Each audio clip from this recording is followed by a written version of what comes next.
ဂျိုသားတယောက်ဘလို့ပုံစံရှိမလဲဆိုတာတွေးဖို့ပါသလားတင်သာဂျိုသားဖြစ်ခင်တင်နေတာနဲ့ဂျိုမရှိရဲ့စွမ်းရည်တွေအားလုံးကိုအသုံးပြုနိုင်ပြီးဂျိုတစ်ခုလုံးမှာရှိရဲ့ယာသီဥတုတွေမြေငလင်တွေမုန်တိုင်းတွေဆူနာမီတွေကိုခလုတ်တစ်ချက်နှိမ့်ရုံနဲ့ထိန်းချုပ်နိုင်ခဲ့ရင်ဒါနဲ့ရေမပြီးသေးပဲတင်နေထိုင်တဲ့နေပွဲစည်းမှာရှိရဲ့နေရာတွေအားလုံးကိုပွားနိုင်ခဲ့အဲ့ဒီအပြင်နေမှာရှိရဲ့အကန့်အသတ်မဲ့စွမ်းရည်တွေကိုကြိုက်သလိုအသုံးပြုနိုင်တာဒါမှမဟုတ်ငကဝေတိုင်း Galaxy မှာရှိရဲ့တန်ထောင်ပေါင်းများစွာသောဂျိုတွေနေပွဲစည်းတွေကိုမိနစ်အနည်းငယ်တွင်သိမ့်ပိုက်ပြီးအဲ့ဒီဂျိုရဲ့ယာသီဥတုတွေကိုလိုချင်သလိုပြောင်းလဲပြစ်နိုင်တယ်ဆိုရင်ရောတင်ယုံနိုင်မှာမလားဒီလိုမျိုးစိတ်တစ်ခုဟာအခုလူသားတွေနဲ့ရှင်နဖျားတွေလိုပဲဖြစ်ပါတယ်ဒါကတော့နီကိုလိုက်ကာဒါရှက်ဆိုတဲ့ဆိုဗီယက်အက်စထရိုဖိဇစ်က1969ခုနှစ်မှာဖော်ထုတ်ခဲ့တဲ့ကာဒါရှက်စကေးဝဲဖြစ်ပါတယ်ဒီဗီဒီယိုမှာဆိုရင်တော့ကာဒါရှက်စကေးတွေက civilization တွေမျိုးအကြောင်းကိုပြောပြပေးသွားမှာပဲဖြစ်ပါတယ်ကဲဗီဒီယိုလေးကိုစလိုက်ကြရအောင်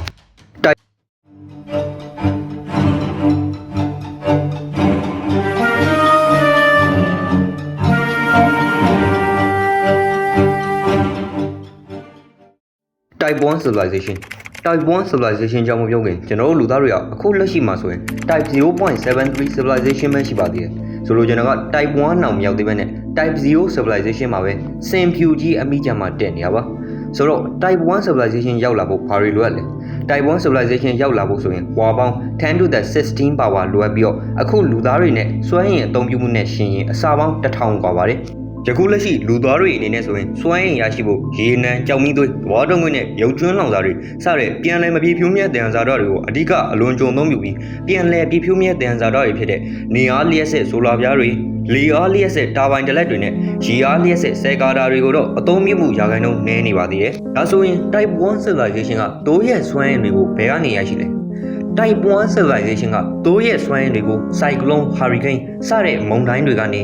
ကမ္ဘာအနှံ့ပြောင်းမှာရှိတဲ့မီးတောင်တွေဒါအပြင်တစ်ကမ္ဘာလုံးမှာဖြစ်ပေါ်နေတဲ့မြေငလျင်တွေဒါတွေမကပဲပင်လယ်သမုဒ္ဒရာမှာဖြစ်ပေါ်တဲ့ဆူနာမီတွေလှိုင်းတွေကနေလျှက်စစ်စွမ်းရည်ရရှိမှာပဲဖြစ်ပါတယ်။ Type 1 civilization ကိုအကျဉ်းချုပ်ပြောရရင်မျိုးစိတ်တစ်ခုကဒုံးနေထိုင်တဲ့ဂျိုဘဝံရှိတဲ့စွမ်းရည်တွေအကုန်လုံးကိုထိန်းချုပ်လို့ရမှာပဲဖြစ်ပါတယ်။ Type 1 civilization မှာဆိုရင်တော့ရာသီဥတုဆိုတော့လိုချင်တဲ့ပုံစံအတိုင်းပြုပြင်ပြောင်းလဲလို့ရမှာပဲဖြစ်ပါတယ်။ Type 2 civilization Type 2 civilization မှာဆိုရင်တော့စွမ်းရည်ပမာဏပြင်းမြ10 to the power 24အသုံးပြုနိုင်ပြီး Type 1 civilization နဲ့ရှင်ရင်အစာပေါင်းတန်း100กว่าရှိပါတယ်။ Type 2 civilization ကနေပါဝင်နေပွဲစည်းမှာရှိတဲ့ဂျိုတွေလတွေအားလုံးရဲ့စွမ်းရည်ကိုအသုံးပြုနိုင်မှာပဲဖြစ်ပါတယ်။နေမှာဆိုရင်လည်းနေရဲ့ဘေးဘက်လယ်မှာ Dyson Swarm ဆိုတဲ့ပြင်းထန်တဲ့အပူဒဏ်ခံနိုင်တဲ့အရာဝတ္ထုတန်းပေါင်းများစွာကလှည့်ပတ်ပြီးအကန့်အသတ်မဲ့စွမ်းရည်ကို100%အသုံးပြုနိုင်မှာပဲဖြစ်ပါတယ်။ဒါပေမဲ့အဲ့ဒီလိုလုပ်ဖို့ဆိုရင်တွင်းထွက်အမြောင်များလိုအပ်မှာဖြစ်တဲ့အတွက် asteroid mining ဆိုတဲ့ဥက္ကာခဲတွေမှာရှိတဲ့တွင်းထက်တန်းပေါင်းများစွာကိုတူးယူရမှာပဲဖြစ်ပါတယ်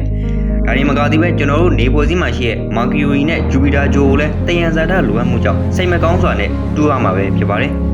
Type 2 civilization မှာဆိုရင်နေပွဲစည်းမှာရှိတဲ့ဂျိုတွေဓာတ်တွေအားလုံးမှာလူတွေနေထိုင်နိုင်ပြီးဂျိုတစ်ခုကနေတခြားဂျိုကိုသွားတာကအခုခေတ်လေရင်စီးသလောက်ပဲပုံမှန်ဖြစ်သွားမှာပါ။ဒါအပြင်ဆက်နဲ့လူအသိစိတ်နဲ့ပေါင်းဆက်လိုက်တာဖြစ်တဲ့အတွက် Type 2 civilization မှာသေဆုံးခြင်းဆိုတာမရှိတော့ပဲထာဝရအသက်ရှင်နိုင်မှာပဲဖြစ်ပါတယ်။ Type 3 civilization Type 3 civilization ကစွမ်းရည်ပမာဏ10 to the power 36အထိပြန်မြအသုံးပြုပြီး Type 2 civilization နဲ့ရှင်ရင်တော့အစာပေါင်း1 trillion ခွာခြားပါတယ်။ Type 3 civilization မှာဆိုရင်တော့မိမိတည်ရှိတဲ့ galaxy တစ်ခုလုံးမှာရှိတဲ့စွမ်းရည်တွေကိုအသုံးပြုနိုင်မှာဖြစ်ပြီးဒီ civilization မှာဆိုရင်တနေရာနဲ့တနေရာသွားလာဖို့အတွက်အလင်းနဲ့ light speed ကိုအသုံးမပြုတော့ပဲ worm hole တွေ black hole တွေကိုအသုံးပြုပြီးအလင်းနဲ့ထက်အစာပေါင်းများစွာမြန်ဆန်တဲ့နည်းပညာတွေကိုအသုံးပြုမှာပဲဖြစ်ပါတယ်။ Type 3 civilization ရဲ့ထူးခြားချက်ကနေဖွဲ့စည်းတစ်ခုမှရှိတဲ့ဂျိုတွေလတွေအားလုံးကိုမိနစ်အနည်းငယ်အတွင်းမှာပဲမိမိရဲ့မျိုးစိတ်တွေအခြေချနေထိုင်ဖို့အတွက်တင့်တော်တဲ့ပတ်ဝန်းကျင်ဖြစ်အောင်ပြောင်းလဲလှုပ်ဆောင်နိုင်တာပဲဖြစ်ပါတယ်။ဟုတ်ပဲပါခင်ဗျာ။ Type 3 civilization ကတော့နီကိုလိုက်ကာဒါရှက်သတ်မှတ်ထားတဲ့ကာဒါရှက် skill ရဲ့အဆုံးသတ်ပဲဖြစ်ပါတယ်ခင်ဗျာ။ဒါပေမဲ့ယခုခေတ်21ရာစုသိပ္ပံပညာရှင်တွေကတော့ကာဒါရှက် skill ကိုပိုပြီးချဲ့ထွင်ထားပါတယ်။အဲ့ဒါတွေကတော့ Type 4 civilization Type 4 civilization မှာဆိုရင်ကျွန်တော်တို့နေထိုင်တဲ့စัจ java observable universe တစ်ခုလုံးမှာရှိတဲ့စွမ်းရည်တွေကိုအသုံးပြုနိုင်မှာဖြစ်ပြီး Type 5 civilization Type 5 civilization မှာဆိုရင်တော့ omniverse လို့ခေါ်တဲ့မရေတွက်နိုင်လောက်များပြားတဲ့စัจ java အားလုံးရဲ့စွမ်းရည်ကိုအသုံးပြုနိုင်မှာဖြစ်ပါတယ်။ဒါအပြင်စัจ java တစ်ခုစီမှာရှိတဲ့ laws of physics တွေအချိန်တွေကအစအလုံးစုံပြုပြင်နိုင်မှာပဲဖြစ်ပါတယ်။နောက်ဆုံးအနေနဲ့ Type 6 civilization type 6 civilization မှာဆိုရင်တော့သင်ဟာတက်ရှိတွေပျက်စီးခြင်းတွေဖြစ်တည်ခြင်းတွေရဲ့ဗဟိုဖြစ်သွားမှာပါသင်ဟာစัจ java မျိုးစုံအချိန်မျိုးစုံမှာရှိမှာပဲဖြစ်ပါတယ်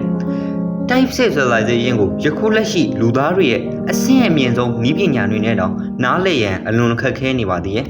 ဟုတ်ကဲ့ပါခင်ဗျာကျွန်တော်တို့ရဲ့တင်ဆက်မှုလေးကိုစိတ်ပါဝင်စားစွာအဆုံးထိကြည့်ရှုပေးကြတဲ့အတွက်ကျေးဇူးအထူးတင်ရှိရပါတယ်ခင်ဗျာ